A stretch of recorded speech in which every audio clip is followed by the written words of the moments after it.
Hablamos del dólar. Julia Estrada, muy buenas tardes. Buenas tardes, Víctor Hugo. El dólar tocó otro récord histórico, está en 16.68 al cierre de hoy. Y ya incluso salen notas tratando de explicar, 16.68 era el valor, ya salen distintas notas intentando explicar por qué es lo que está pasando. Efectivamente, algunos directamente lo atribuyen, me hacen acordar hoy en la radio, en tu programa, Víctor Hugo, a Cristina, al clima electoral, a que Cristina efectivamente con Unidad Ciudadana y con su rendimiento en términos de votos, potencial rendimiento, podría poner en jaque el actual modelo económico. Y también se habla de esa expansión en términos de pesos que hemos explicado oportunamente. Cuando se hizo la última colocación del EVAC, el 20 de junio, no se logró colocar toda esa masa de pesos que vencía, y eso claramente se fue al dólar en un clima de enorme incertidumbre que está teniendo el modelo económico argentino, donde no repunta la economía real. Es brutal lo que han ganado, lo que le han hecho ganar al mundo financiero, a los amigos de ellos. Es un acto profundamente delictivo lo que está ocurriendo con la economía en la Argentina. Ganaron con los LEVAC, se metieron en el dólar, ganan con el dólar. Y la pregunta que te hago, Julia, es si está todo tan tranquilo en materia de precios. ¿No hay traslado a los precios en función del dólar como toda la vida se dice que puede haber? Y en tal caso, ¿qué puede pasar con aquello que marca la pobreza, que marca la indigencia, que marca la relación de inflación-salario en la Argentina de hoy? Bueno, hay algo que nosotros siempre dijimos, es un comportamiento económico estructural de la economía argentina. El dólar determina fuertemente, o condiciona, para ser un poco más suaves, pero sin dejar de decirlo, condiciona fuertemente la dinámica de los precios. Y hay todo un comportamiento de traslado a precios muy diferente a lo que dijo Pratgay en aquel momento cuando asumió que un desplazamiento cambiario no iba a generar inflación. Y ese traslado a precios seguramente lo veamos si esta tendencia alcista continúa, lo cual además pondría en riesgo esta baja del nivel de inflación mensual que efectivamente están esperando, al menos al terminar en las postrimerías del primer semestre. Con lo cual estamos en un escenario muy difícil para el gobierno, porque la tasa entonces debería seguir siendo alta, ¿no, Víctor Hugo? Seguimos entrampados en el esquema de emisión de pesos genera inflación, y por ende seguimos teniendo la tasa alta, y esa emisión de pesos además ahora se va al dólar. Complicado, pero en algún punto es bastante sencillo de analizar. Vamos ahora a una segunda placa, Víctor Hugo. Me parece que tenemos que seguir prestándole atención al tema de los despidos. Estamos siguiéndolos día a día, minuto a minuto. Tuvimos, en el caso de los gráficos, Fangraph, en Floresta, 25 familias en la calle, cierre de la empresa. El supermercado Walmart en Avellaneda, 51 familias en la calle. Eso fue hoy. Exactamente, fue hoy, Víctor Hugo, y yo quiero recordar esto porque si no parece que uno pasa la página. La semana pasada hablamos de Atucha, de PepsiCo, Puma, Lances y los talleres Rioro en la localidad de Pérez, provincia de Santa Fe, y yo decía 2001 despidos, era la suma precaria que habíamos armado con las propias denuncias de los trabajadores y de los sindicatos. Bueno, hay que agregarle 76 familias más en la calle, y una dinámica que, digo, uno parecía que había cerrado la persiana de junio en materia de despidos, y no, lamentablemente no fue así. Las multinacionales arreglan siempre los desfasajes que puedan tener en los números echando gente. Esto es absolutamente habitual. Lo de Supermercados Avellaneda, de hoy 51 personas en la calle, así de un plumazo, también es sumamente grave. No hacen ningún esfuerzo. ¿Cuántas veces ha dicho Julia que las que echan más gente son las grandes empresas y no las pymes, que hacen un enorme sacrificio para mantener a sus trabajadores? Más del 95% de los despidos que hasta hoy se pueden contar netos solo en el sector privado son cerca de 50.000, 44.000 son solamente del sector privado y de las grandes empresas con más de 2.500 trabajadores. Imagínate una empresa que tiene más de 2.500 trabajadores, es gigante para un país como la Argentina. Bueno, esas son las protagonistas de los despidos. Vamos entonces a la última placa, y tiene que ver con el tema que venían tratando recién. Hoy se define el salario mínimo vital y móvil, 8.060 es el nivel actual. Acá quiero retomar un cálculo de la Universidad Nacional de Avellaneda, que decía en 2015... Nos vamos en vivo, Francisco Urrutia, habla Roberto Baradel. Porque nosotros sostuvimos y ratificamos el tema de la canasta familiar como el salario mínimo vital y móvil, planteamos un aumento de emergencia para los jubilados, rechazamos cuestiones en la Comisión de Productividad como el planteo de la industria del juicio laboral, o que pretendían discutir el ausentismo sin discutir la prevención y las condiciones laborales, o la idea de ratificar la ley de arretenga de una de las provincias, que lo rechazamos.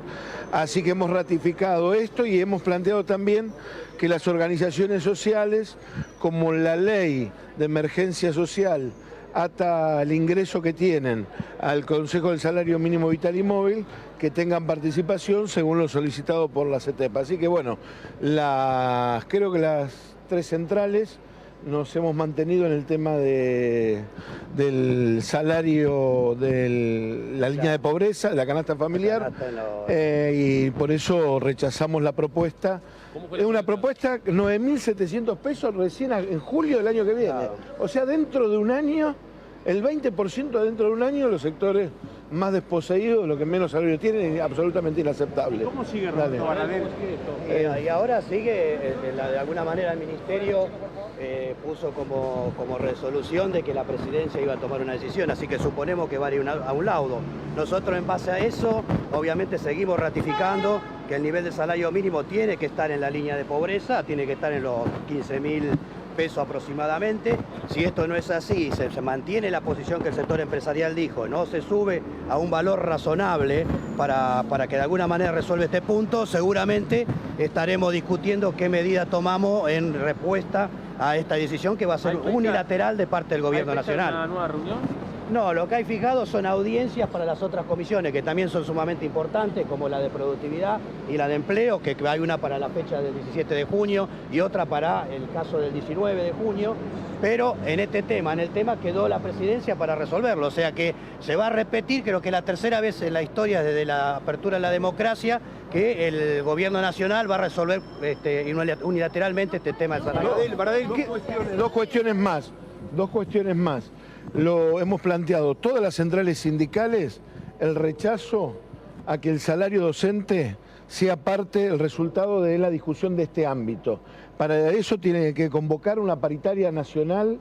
El Gobierno Nacional, se lo hemos manifestado al ministro Triaca, va a quedar en el acta redactado con el respaldo de las tres centrales. O sea que tienen que convocar a la paritaria nacional docente. De lo contrario, en las negociaciones provinciales no llegamos, por más esfuerzo que se haga, a poder condicionar un salario que esté por arriba de la línea de la pobreza. La segunda cuestión, este año la Argentina va a ser sede mundial de una conferencia contra el trabajo infantil. Y han elegido la Sociedad Rural Argentina como sede. Le hemos manifestado que no es un ámbito adecuado porque es uno de los sectores que mayor explotación familiar e infantil lleva adelante como actividad. Así que nosotros hemos manifestado, así como lo habíamos manifestado en Ginebra, lo dejamos asentado aquí en el tema del Consejo del Salario. El salario docente al salario mínimo, no entiendo eso. Claro, porque el Gobierno Nacional no convoca a la paritaria nacional porque hay una cláusula que nosotros discutimos en la paritaria docente del año pasado, que el piso salarial docente no puede estar por debajo del 20% por arriba del mínimo vital y móvil. Ahora, el piso salarial lo discutimos los docentes en la paritaria docente, no en el Consejo del Salario. El respeto a la autonomía de las partes de la negociación colectiva. O sea, de alguna manera el Consejo de Salario no debería entrometerse en la discusión de un determinado sector. Aprovecho para preguntarle por la nueva convocatoria que les ha hecho la gobernadora Vidal, ¿con qué expectativa van? Bueno, mañana vamos a esperar que haya una propuesta, una mejora en la propuesta. Lamentablemente hasta ahora se llevó adelante un conflicto en la provincia de Buenos Aires, buscado y resuelto por el gobierno, porque prácticamente de las 8 propuestas que dijeron que presentaron, no se movieron del porcentaje. Esperemos que mañana haya una propuesta que mejore esto y podamos resolver este conflicto. Vamos a esperar, no quiero hacer futurología, vamos a ir todos los gremios docentes del Frente de Unidad Docente a esperar una nueva propuesta del gobierno. ¿Hay advertencia de quitar a la personería a SUTEBA si no hay acuerdo? Mire, eso lo plantearon, la amenaza concreta del quite de personería y además de multas millonarias. Nosotros eso lo hemos denunciado a la OIT. Ahora eso le... Bien, son los primeros comentarios que merece esta discusión, que seguramente no termina en esta jornada, porque hay un evidente desencanto en los trabajadores. Seguimos con Julia Estrada. Bueno, Víctor Hugo, retomando entonces las declaraciones de Baradel, se rechaza un 20% porque lo que estábamos mostrando, al mirar cuánto tenía de poder adquisitivo el salario mínimo vital y móvil a diciembre de 2015, 2,4 veces la CBT es la canasta básica total, para no ser pobre, y cae a 1,72 veces, a menos de 2 veces, poder adquirir la canasta básica total, significa la canasta básica de pobreza, la caída es del 28% entre puntas, ¿no? Y estamos hablando de un aumento del 20%, claramente insuficiente. Si bien, como decía Iván, 88% sería exagerado, dada la dinámica política y económica que estamos viviendo, 20% resulta desde ya insuficiente. Se llama deuda, así de simple. Va ya contra el sector más vulnerable de la población en tiempo presente. Pero en futuro matará a mucha gente. Porque habrá que pagar los intereses de esa deuda, porque habrá que presupuestar teniendo en cuenta esos intereses. ¿Y de dónde lo van a sacar? Si no de donde lo sacaron siempre, de la salud, de la educación, de los servicios esenciales, aquellos que por ejemplo tienen que ver con la seguridad y tantos otros. Todo se resentirá. Y cuando eso ocurra, la gente morirá antes de tiempo, como sucede siempre con el neoliberalismo. No hay ninguna exageración. La calidad de vida que tenemos determina que vivamos hasta los 80, por mencionar un promedio, o hasta los 70 años. Y también determina que nazcan los chicos o no en el vientre de madres que no han comido muchísimas veces durante todo el tiempo del embarazo, lo que necesitan para traer hijos sanos. Aumentará la mortalidad infantil. Esto es algo que ocurre con certeza estadística cuando manda el neoliberalismo. Y todo se refiere, en buena medida, a la deuda, que se compadece con otro tipo de medidas que también le parecen y que hacen un estado de situación altamente preocupante. Hablemos de la deuda con Julia Estrada. Víctor Hugo, tenemos el contador de deuda que ya nos acostumbra en estas columnas. Solamente quiero ser clara en esto porque faltaría una parte, contando lo que emitió el Estado Nacional. Tenemos 113.535 millones de dólares de endeudamiento externo, ¿no? Desde enero 2016 a mayo 2017, en pesos y en moneda extranjera. Podríamos decir que en endeudamiento no perdieron un día de gestión. Ahora, lo que es interesante, Víctor Hugo, es refutar o poner más críticamente la frase del ministro actual de Finanzas, Luis Caputo, cuando dijo que 3 de cada 4 veces que emitieron deuda tuvo que ver con compromisos previos, con deuda que había que pagar del gobierno anterior. Es decir, el 75% de este endeudamiento se explica por la pesada herencia, para decirlo en criollo. Bueno, vamos a ver en una segunda placa un análisis en donde humildemente intentamos hacer los números, a ver si efectivamente daba así. Y la verdad es que no da así. Vamos a arrancar por 2016 y vamos por partes. Los compromisos de deuda heredados, los que dejó el gobierno anterior en 2016, fueron 11.000 millones de dólares. ¿Cuánto emitió solamente el Estado Nacional y solamente en moneda extranjera? Porque los dólares se pagan con dólares, no contamos los pesos. 34.000 millones de dólares.